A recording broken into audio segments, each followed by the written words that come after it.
moved in by March 15th. It just immediate response. People are looking for just an office to do something. Some people rented two, you know what I mean? And great buildings attract good tenants, so that's a good thing too.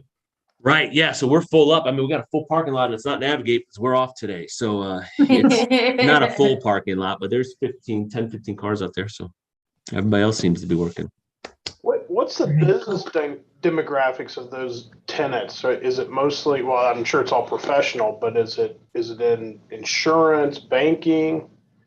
Our current ones, and we had to turn away a lot of people that would it hits everything, but it's, we got one young lady that was looking for a place, and she does just therapy, right? And it's just another lady teaches how to do nails. Another lady, 3 offices run by Far West distributors. They do dairy product.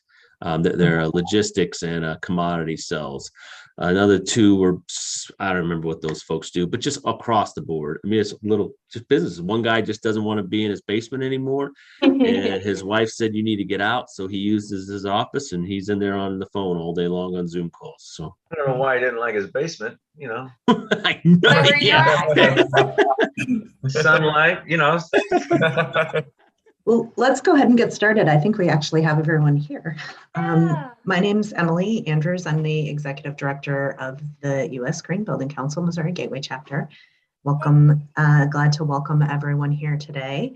We're excited to feature this opportunity with our Education Committee, and we have glad to welcome some members and non-members alike. Where did Todd go?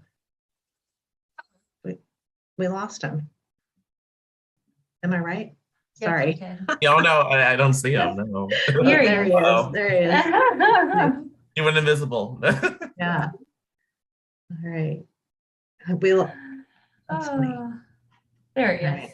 We lost you there for a minute, Todd. So today we've got members and non-members joining us, and we're really glad to have you all here. Our chapter, like many nonprofits, relies on our membership and different sources of funding. So if you're not already a member, please consider joining us. We're excited to bring back some in-person events. We'll be having a member social in person in June at Forest Park, so that'll be a lot of fun. So the goal of our coffee breaks is to provide an opportunity for our community to engage in different hot topics over a cup of coffee or whatever your favorite morning beverage is in a short 30-minute break. And our theme for today is net zero certification. This kicks off kind of a 3-part series related to the International Living Future Institute. We're talking today about net zero. We're gonna pick up in a couple of weeks with Madeline Smith to talk about the waste and materials pedals in the Living Building Challenge. And then we'll be joined in early May by Goldman and Sabo. They're going to talk about a couple of products that they got the Declare label for. So they're healthy building products, and excited about those upcoming sessions. But today I'm glad to have Todd Sweeney here as our guest. He is the co-founder of Navigate Building Solutions, a leading design and construction project management firm in St. Louis. And prior to Navigate, he served as vice president for commercial construction at a large general contractor and a licensed professional engineer for an international engineering firm. Todd's got a 30-plus year career where he's supported design, construction, and management for over 300 projects that range from large-scale institution to small-scale publicly funded infrastructure assignments. So we're glad to have him here to give us an update on the Navigate Office Center. Todd, do you want to take it away? Awesome. Thank you very much. Excited. We had an opportunity a few months ago to introduce the project at a similar event, or I don't remember what that was. It wasn't a coffee, but it was a similar event. So I'm assuming many of you have seen that, so I don't want to spend a lot of time with that. It was really an intent to provide an update on an exciting project that will be the first commercial net zero building in the state of Missouri. There are, when I use the word commercial, that is a key distinguisher, because the Tyson Research Center is a certified facility, a net zero facility for energy and a few other things. as well as there's a school project right now that is being considered and is going through the auditing process. So we would be amongst those three, and certainly of our product type, it will be the first, and we're very excited about that. As mentioned before, part of our journey on this and what has drawn some attention is the notion that we're private developers. So this was money coming out of our own pocket. Which means that it was very important that this not only serve the mission and advance net zero and that concept, but it also be something that we could pencil. And it's because it's got to make sense financially when you're on the private side. So we believe this serves as a testimony to that, and will be a great representation in the marketplace that it can be done, and it can be done economically. Give you a quick update on where the location is. We have built a 8,500 square foot building, that's located in Brentwood, Missouri. If you're familiar with the Manchester corridor, as it heads eastbound from Brentwood to Hanley, there is a significant topography change.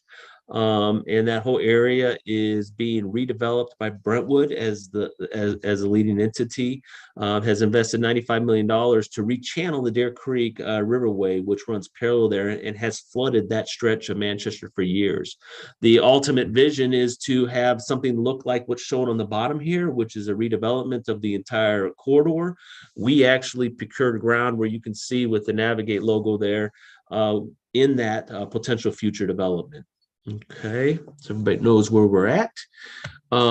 We have a footprint. When we first went out to build the building, it is a single-story building, and it is, which is very key to the economics associated with the net zero proposition. When we first designed the building, we had only Navigate side of the building, which is on the right-hand side.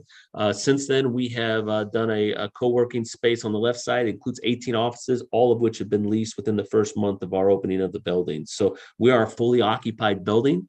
It also allowed us not to use International Living Future. I'll talk about that in a minute. It has a matrix for unfilled buildings because of COVID.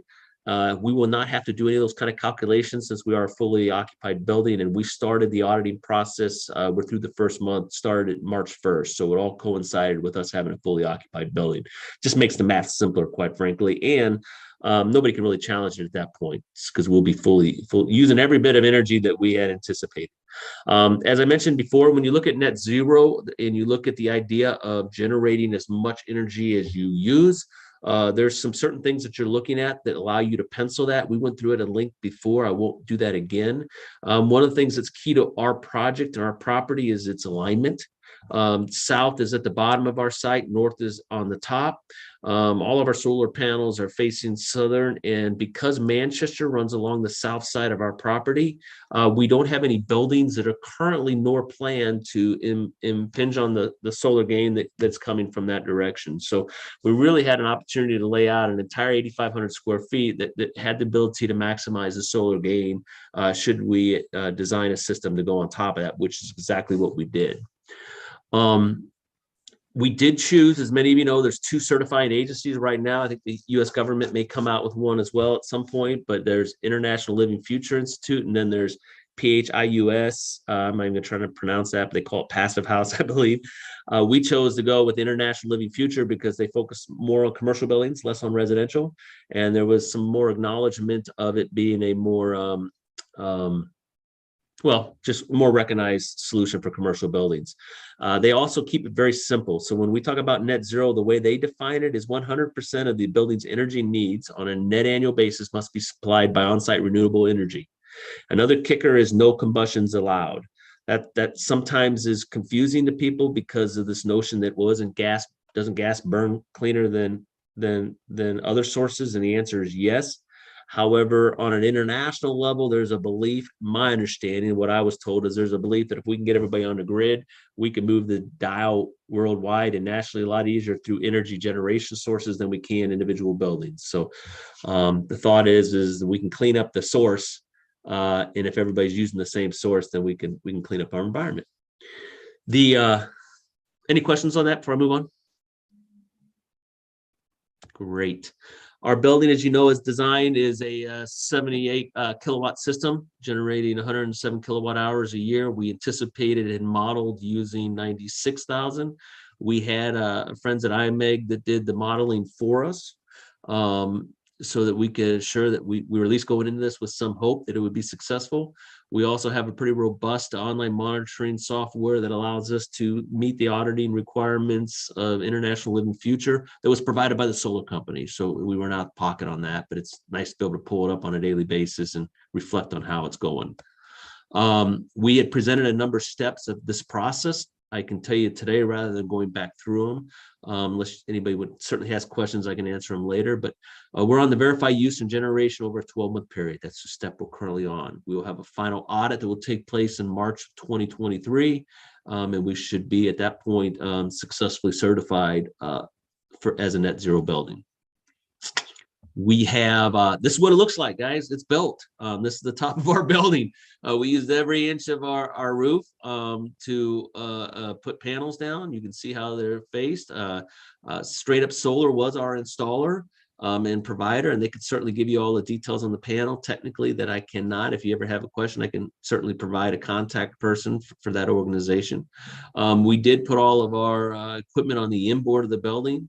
I can tell you when you generate this much power that it generates a lot of heat, so you got to be careful with that, how you handle the inverters and so forth. But they're low profile panels. Our payback was when Craig and I did this, said we want to have paid for the system within 10 years and then generate some profitability, some return on that the second 10 years, assuming a 20-year lifespan. We also assume worst case scenarios, private owners in 20 years. All this comes off our roof. We re-roof it, and what we do then is what we do then, quite frankly, because a lot of people ask me, well, how are you going to fix your roof if you have a leak? I'm not planning on fixing my roof. It's a brand new roof for 20 years. But when that warranty comes up, I'm going to assume that that's the same time that your solar panel life expectancy wears out, right? Quite frankly. And so those match up, which makes it, if you're ever talking to people about that, it really makes it on a new build makes sense, right? Because the idea of repairing a roof until then just doesn't make a lot of sense. It is also low profile. We don't have any risk with this installation of any type of concern regarding damage or wind or risk of a panel flying off and hitting a neighbor. It's secured to the roof, and we feel very good about the installation. Very proud of it. Here's our results, guys. So we are 1 month into it. We've done March. You can see the projections that were generated for us. You can see that there is the yellow line, or the orange line is the modeled energy PV generation. The blue line is what we expected our energy use to be. Don't worry about the black dash line. The real key on this is the orange and blue lines. You can see that there's a generation that occurs during the winter and summer months that exceeds anticipated usage, and then that swaps as you go into the winter months and you have more clouds and bad weather and all that other kind of stuff that affects generation. We have worked out a deal with Ameren, so as anybody can, that if you generate more than you use, you can sell it back onto the marketplace, though be it substantially lower than what you pay for it. All that's been included in our model. And today in March, quite frankly, the energy estimate was 6,877. You can see that down in the green. And our actual energy usage was 36. So we're doing good on that side. And then our generation was less than the 9,500. But interestingly enough, it exceeds what we used. So though both numbers, quite frankly, were off, we're managing a delta that's pretty consistent with what we had hoped for. And if that trend continues, we should be successful next March in getting our certification. So that's all I prepared as an update, but I'd be happy to answer questions if you have any.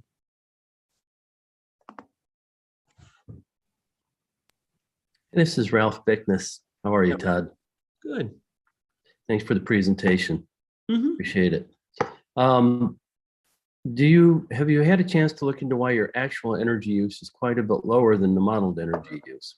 Yeah, their suggestion is because of the weather, quite frankly. We've had a lot of cloudy days this month, and that's always in the transition months between February and March. It's difficult to predict that, but that's what they're suggesting. The output and the panels are working well. They're clean. They're doing all the right things. So they really believe it's a function of the weather.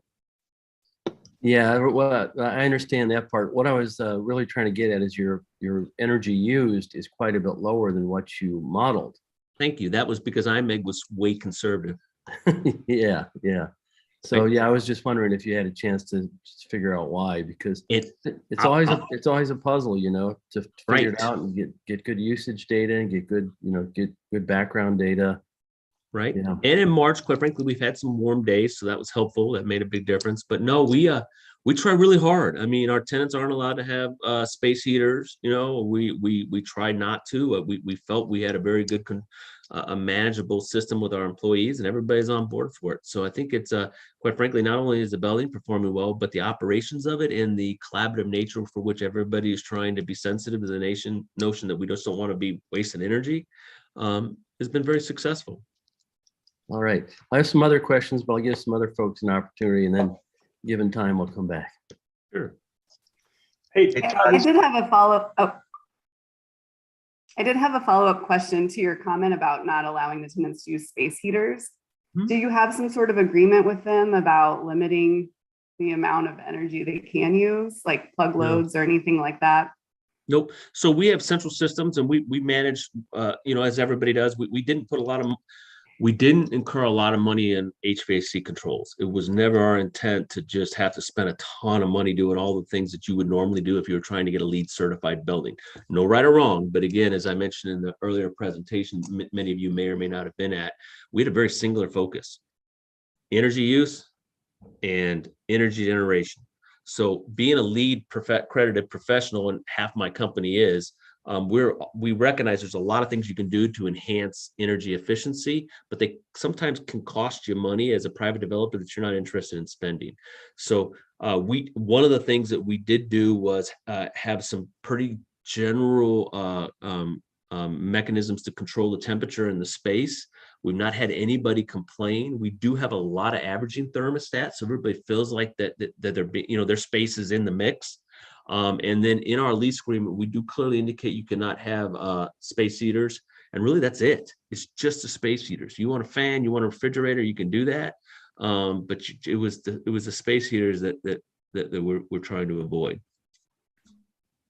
Did that answer your question? It did, thank you. I did tour a net zero energy building in Seattle, and they had been successful for several years, and their tenants, the number of tenants that they had increased, and they did end up at one point, I think they had an IT company in there, so they were using a lot of energy, and they started exceeding what they were able to draw in through the panel. So I'm not sure how they were right sizing that, but I was just wondering if you had any sort of limit built in. No, we do have one tenant that fortunately in Brentwood, we're working off of fiber on Manchester, a high-speed fiber. So we did have one tenant that was that wanted that, but so far we don't have any tenants that have a ton of power requirements, which is fortunate, quite frankly. Hey, Todd, I have two questions. One, during the original presentation, you talked a little bit about your building envelope, and I was wondering if you had any, upon completion of construction, comments about any challenges with that envelope system. And number two, you have a battery backup system or storage system there? That's the question. So the first question is, no, our envelope is so simple, as you know. And we've had no issues with it whatsoever. It's been very effective. Now we do have a lot of glass. I mean, we do. We like to look out the window or sit in our office. So the averaging thermostat, especially with the ladies, has been very nice because we put them in their offices. I mean, just simple enough stated. So, and that's generally during the winter when you're struggling, right? Sure. Give them control. Absolutely. So, and that's important. So we did that. As far as battery, absolutely not. If we'd put batteries in the building, it would never pencil. Okay. That wouldn't have. That's what I thought, but I just wanted to confirm. That's a good question. So what we had to do, and it was a struggle, is I know there's Ameren folks on the line. Probably, are there any Ameren folks on the line? Not today. You know, Ameren's in the business of selling power, and they have rebates that allow you to generate some, but not all. When you generate all, it's an interesting conversation, quite frankly, and we had to work through that. You end up with bigger transformers than you want, a little bit bigger fees up front, and you're selling power back to them, and that's not the business they want to be in, but fortunately that will be a struggle throughout the St. Louis region, as you guys, as other building owners look at this, how do you handle that? Maybe Ameren's got a solution. I'm dying to learn as you guys continue to grow your BEPS program, how that unfolds. Batteries would certainly be an answer to that if you had to. Thanks. Mm-hmm. Other questions? I'm curious, Todd, about the audit process that you mentioned. So that's kind of at the end to determine the actual certification after a year of performance, correct? Yeah, it's the simplest process you could imagine. I mean, honestly, there are so many. It's very simple. You show them your actual documents that validate the energy used and the energy generated. That's really easy. I mean, that's you look at your Ameren bills and find energy used, and then the energy generated is being documented through our software, and Ameren actually captures that data too, quite frankly, because they're paying us for it, right? Or they're using it to offset our bill. I mean, our first electrical bill, we actually we were negative something on credit, so we were in good shape. And you turn that in after 12 months. And they either approve you or not. Now, obviously, it's an organization, an independent organization. So you have to pay your membership fee and you have to pay your fee, and you work with a coach during the design phase and check in a few times, make sure you're not doing anything that doesn't make sense and you're following all the rules. But the auditing process is very, very streamlined. Yeah, a little Great. a comment about that. So exactly, that's the process that we followed on our 2 net positive buildings. The interesting thing is that the Ameren bill shows energy use. It also shows energy produced and energy given back to the grid. We found some pretty wide variations in between what Ameren told us we were producing compared to what our own building metering said we were producing. So our own building metering said we were producing more than Ameren did, and we haven't really spent a lot of effort to resolve that because we're still net positive, but it could make a difference to people in terms of their bills. Good to know. Yeah. Yeah, absolutely. You mean Ameren's not? I'm kidding. Yeah, I'm not accusing anybody. That's what I heard. No, there's just a big difference. Go the other way. Yeah. Not accusing anybody of anything. That's a good point. I'll have to there have could be Craig check in. Could be lots of reasons for that. Calibration meters and so on and so forth. The losses that when they go back to the meter and the grid, compared to what goes into the building. I mean, there could be all kinds of things that I don't know. Sure. So Makes we sense. haven't spent a lot of time and effort to try and resolve that because we still were net positive even with the lower data. Good. I did want to ask you about a couple things. I was going to ask you if you did anything what you would consider unusual or beyond code in terms of your construction. You said the envelope construction, the enclosure is pretty simple and straightforward. You've got lots of glass. Did you spend effort to make sure things were especially well performing, or do special things beyond code that are leading to better performance? You're gonna probably not. Some may not like this answer, but the answer is no. I can't afford it. Again, I'm a private guy. This is coming out of my bank account. We put $150,000 worth of solar on our roof, and we penciled it so I'd get that money back in 7 years and then make money on it. That's a lot of money for a private developer. It just is, no matter how you look at it. It's a lot of money between my partner and I. So the idea of then doing all the other things that enhance energy efficiency, quite frankly, your energy code today requires you to have a pretty dang efficient building.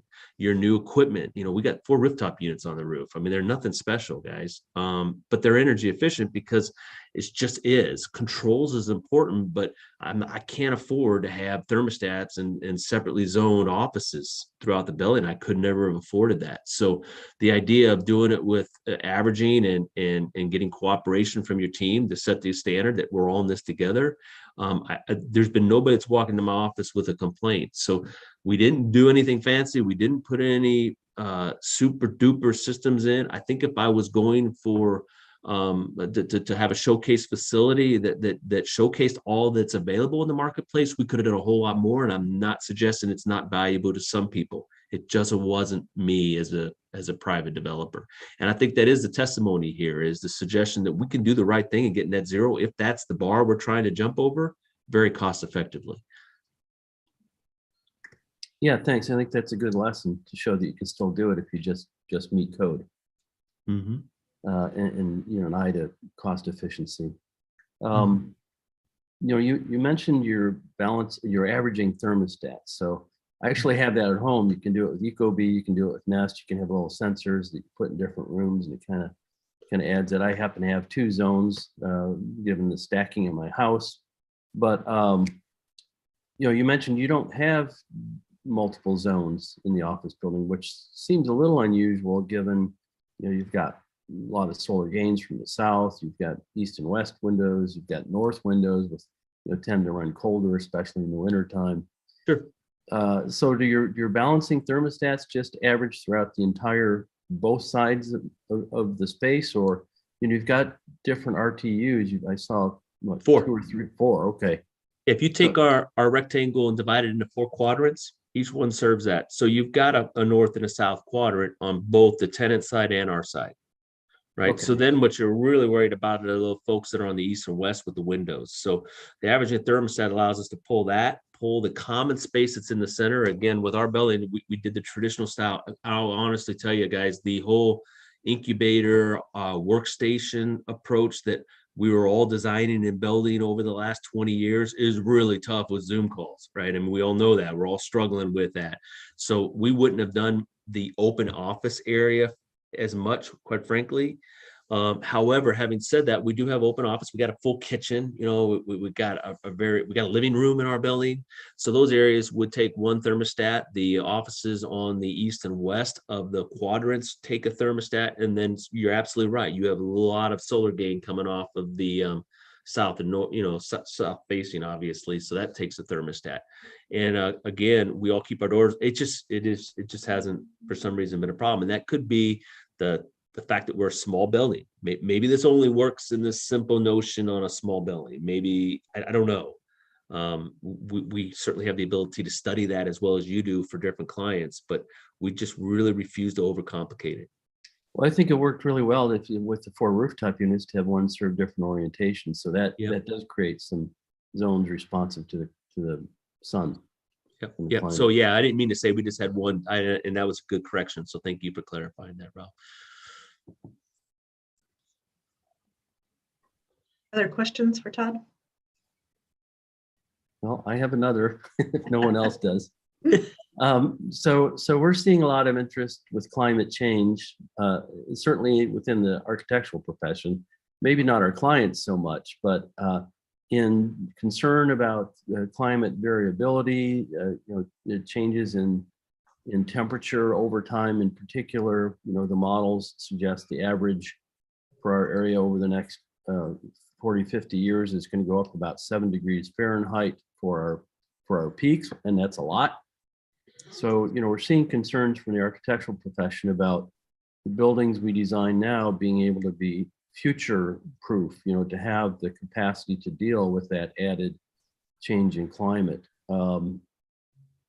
Was that part of the discussion at all with IMEG or between you guys to say what, you know, we're going to be okay for the future here? There's certainly, I have my own personal opinions on that, as well as I'm sure you do and everybody in the room does.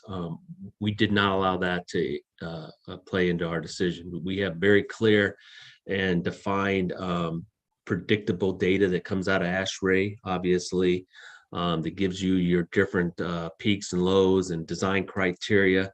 We certainly looked at the highest level of that when we looked at what they anticipate and have documented as your you know 1% worst case scenario for the winter and summer.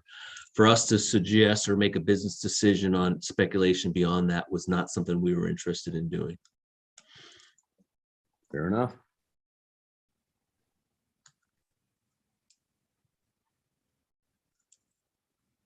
All right, well, we are at 10:30. So unless there's another question for Todd, I'll give one more chance. One more chance. Are you, I guess I will ask like a final question. You're happy in the building? Oh, Everybody's we happy love there? it. And if you guys haven't seen what's going on in Brentwood, I mean, of course, sorry if there's other cities on here because we represent 30 of them in town, but Brentwood's got some really good stuff going on here in Brentwood bound. So if you're looking at doing anything, boy, please consider it. It's a remarkable development that they've got going on. And I know the whole St. Louis region is doing really well. So it's fun to see, and a shout out to you guys for your efforts with the St. Louis city and the moving the needle on net zero and the energy that's going on in the 50,000 square foot and larger buildings in that community. That's awesome. Todd, when is the project across the street supposed to be completed? The infrastructure investment that was put down by the city that we've been managing will be completed really middle of next year. That will include all the parks, the rechanneling of the creek, the $5 million destination playground. If you got kiddos, it's going to be a heck of a spot. The tunnel underneath Manchester, all that will be in play. And we should have our Clomar, which adjusts the 500-year floodplain, which is the key. With the Clomar, they do have a developer that's interested in redeveloping the entire stretch. Once that pops, then that should go into place. And within 4 years, you will see a remarkable transformation if you're driving eastbound on Manchester from Brentwood to Handle. Yeah, that's going to be a big thing. I drive by your office almost every day when I'm not working from home. Okay.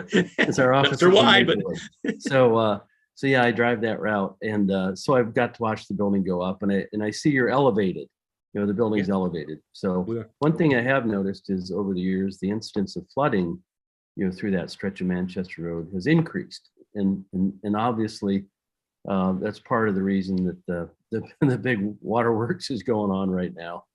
So hopefully that is forecasted into the future, and with the changes we've been seeing in the increases in flooding, so that you're protected. Yeah, in that whole area. I mean, that's the whole point. We're back on the backside of our property because of the floodplain. We originally bought the property with the intention of developing it after the Clomar and the adjustments were made, and due to the economics in the industry right now with the rising prices of everything, including existing buildings and the stock that exists out there, we developed this, made the decision to develop our own property, which required us to push to the backside of this to stay out of the floodplain right now.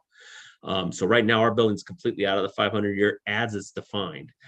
Given a year from now, we could have built on the front of our property and been out of the 500-year floodplain, but that determination requires the adjustment of all the flood maps and the Clomar, which is forthcoming.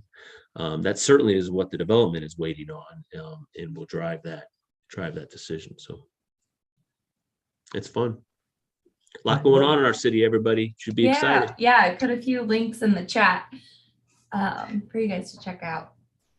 All right. Well, everyone, thank you so much for joining us. And Todd, thanks for a great presentation. I'm excited I need to set up time to come visit your building, and encourage everyone to take a look at our website calendar for the next couple of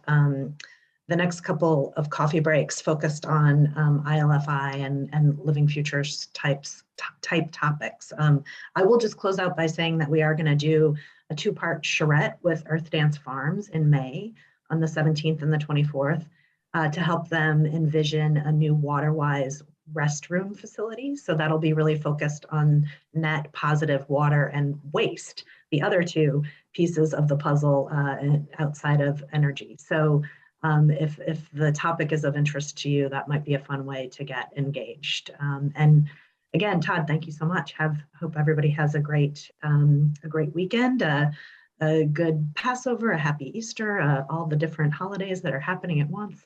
So thank you. Emily, if I can give a shameless plug, today at 12 o'clock, these happen about every month. The AIA is having a 2030 course. So course number 3 is this today at noon, and it's about designing with climate today.